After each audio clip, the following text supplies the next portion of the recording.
भी बात करेंगे तो आपको तो न्यू ईयर हम तभी विश करेंगे। पहले बताइए कि आज मार्केट में जिस तरीके की रिकवरी आज और कल जो रिकवरी हुई थी, क्या कुछ पॉजिटिव लिए जाएं यहाँ पर, या ये सिर्फ क्योंकि हॉलिडे पीरियड चल रहा है तो एफआई के वॉल्यूम कम है उसकी वजह से थोड़ा सा रिलीफ रैली प्ले आउट हो रही है?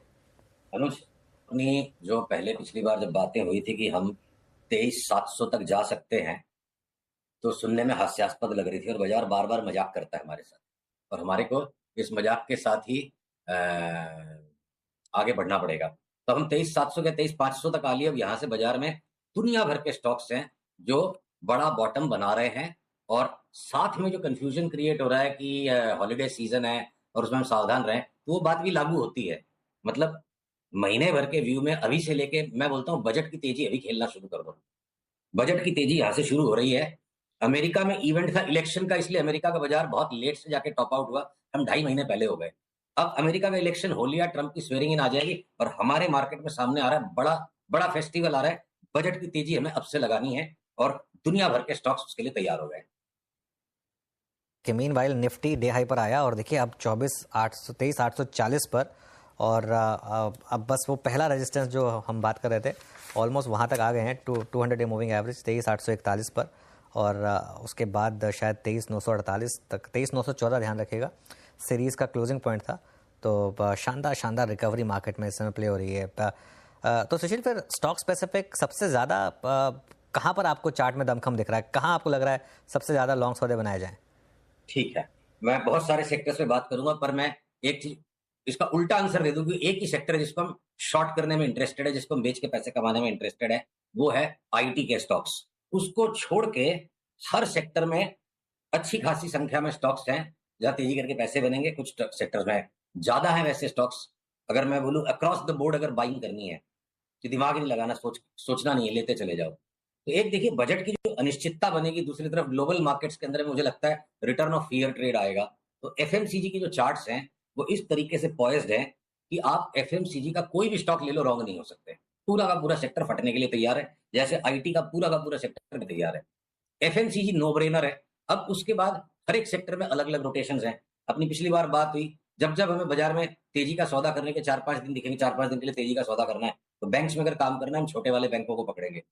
Top choice RBL, second best AU bank, IndusInd bank, large banks में जो बहुत ज्यादा कूट दिया गया है उसको भी अब हम लॉन्ग बायस में खेलेंगे। तो जब जब हमें बाजार में शॉर्ट बायस का काम करना होगा, 3-4-5 दिन का करेक्शन है, तो हम एचडीएफसी, आईसीआईसीआई, एसबीआई को बेचेंगे।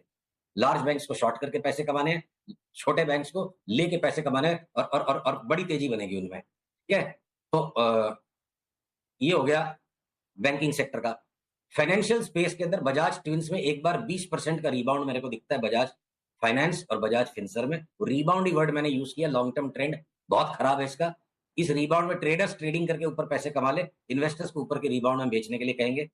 अगर फाइनेंशियल की स्पेस में मैं फोकस करना चाहूं, एसबीआई लाइफ और एचडीएफसी लाइफ, ये दो चार्ट्स मुझे ऐसी लगती है कि 50-50% भी बढ़ जाए तो मुझे कोई अतिशयोक्ति नहीं दिखती।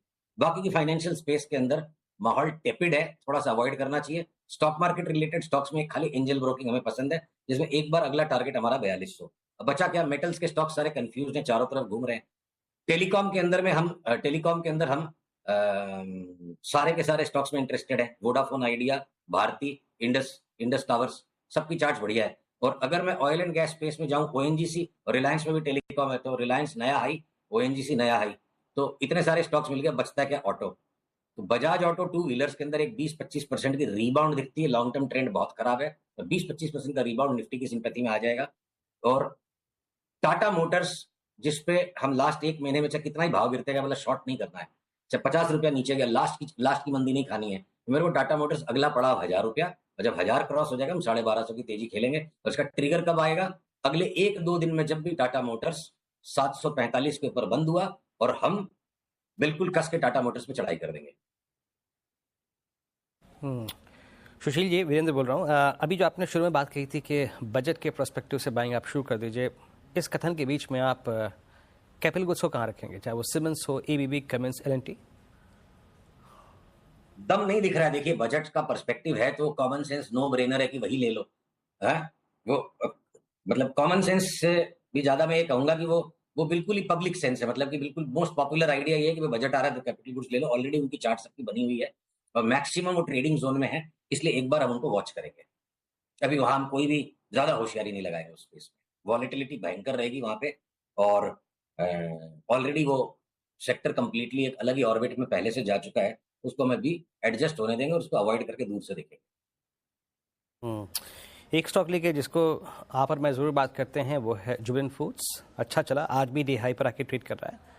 ये जुबिलेंट फूड्स पे और जोमेटो पे, इन दोनों पे आपका व्यू क्या है इस वक्त? देखिए, जुबिलेंट फूड तो अब अपनी अक्सर ही बार बार बात हो जाती है, तो ये बाकी की एफएमसीजी स्पेस के हिसाब से ना, इसने कोई करेक्शन भी नीचे पार्टिसिपेशन नहीं किया। अगर पीसीआर ये चार्ट मेरे स्क्रीन पे दिखा सके तो हम 800 तक, अभी 697 है, तो और 100 रुपए की जगह संभवतः इसमें बनती है। बजट तक क्या पता बन जाए। और जोमेटो में तो खैर पास्ट में मैं खासा रॉन्ग रहा हूँ, और मैं इसकी चार्ट आपके लिए, आपके प्रश्न पर आपके सामने ही अभी एक बार देख लेता हूँ कि जोमेटो में मेरे को लगता है कि यहाँ से थोड़ा करेक्शन देना चाहिए। चूंकि पास्ट में बहुत स्ट्रॉन्ग कॉल लेके उस पर रॉन्ग हो चुका हूँ, तो थोड़ा सा रिजर्व रहूंगा। हाँ, जोमेटो का करेक्शन एक बार के लिए हो गया। ट्रेडिंग में अभी ये 270 वाला जोमेटो, क्या पता 320 तक दोबारा आए, और फिर हम 320 के बाद इसको सोचेंगे शॉर्ट करने के लिए। एक बार के लिए तो करेक्शन हो गया। यहाँ से शॉर्ट टर्म ट्रेडर्स के लिए 275 का जोमेटो 5-7 रुपए के स्टॉप लॉस से लेके 320 में बेचने की कोशिश करनी चाहिए ट्रेडिंग टाइम फ्रेम पे। सुशील, आरबीएल बैंक पर अब क्या व्यू बन रहा है? एक तो ये बार बार बैन में जाता रहता है इस वजह से, लेकिन वो रैली जो है वो टिकती नहीं है यहाँ पर। ऐसा ना अनुज, जब कोई साइक्लिक, देखिए अगर ये चार्ट हम खोल सके कृपया स्क्रीन पे, जब आरबीएल बैंक ने एक सीरियस अंडर परफॉर्मेंस दिया है compare to other private banks for a long period of time. अब ये जो पूरी की पूरी इसकी चाल जो 2022 के अंदर इसने लॉन्ग टर्म बॉटम बनाया अपना, तो 2020 के भी बॉटम से नीचे था, तो फाइनल 2 साल लेट चल रहा है ये। और एक साइकिल इसकी बुल मार्केट की होके इस पूरी साइकिल का करेक्शन हो गया। चार्ट के हिसाब से तो भैया 500-600 भी संभव है, 700 भी संभव है। पर ये सवाल जरूर खड़ा होगा जिसका जवाब आज नहीं अवेलेबल है कि आखिर ऐसी क्या बातें डेवलप हो जाएगी इस बैंक में कि इतनी बड़ी मूवमेंट बन सकती है। उस सवाल का भी जवाब नहीं है। तो ठीक है, कल्पना को खुला रखिए, केंद्रित मत रखिए 600-700 तक। 600-700 की जगह दिमाग में रख के अलाउ करिए मुनाफे को बड़ा बनने के लिए, हड़बड़ाइए मत ट्रेडिंग में। मैं ये कह सकता हूं, अगर वो जस्टिफिकेशन आ गई तो ठीक है। और बार बार जो बैन में जाता है और ये हेजिटेशन आती है, तो एक साइक्लिकल मूव अब जब यहाँ आना है, तो उसका पहला चरण जो होगा ना, वो संदेहास्पद ही होगा। कन्विक्शन कब आएगा? जब ये वापस इस पुराने स्विंग हाई के ऊपर चला जाएगा।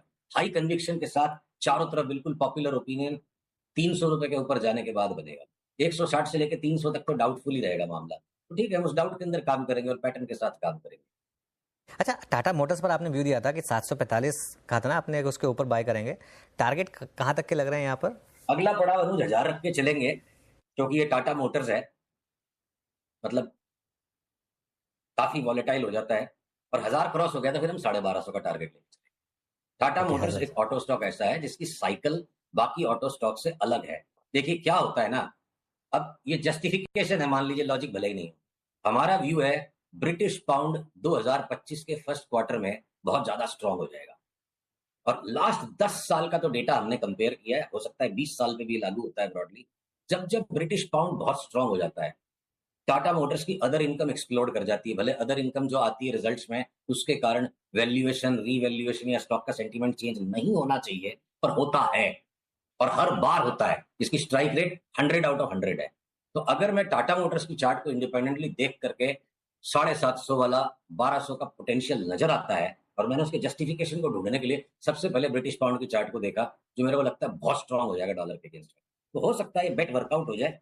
और टाटा मोटर्स की चाल बाकी ऑटो स्टॉक से अलग है, और ब्रिटिश पाउंड की मूवमेंट के साथ टाटा मोटर्स में मोटा पैसा बनता है बार बार। तो कम समझदारी की बात सही, पर अगर ट्रेंड हमारे हाथ में आएगा तो हम तो इसको काम करेंगे।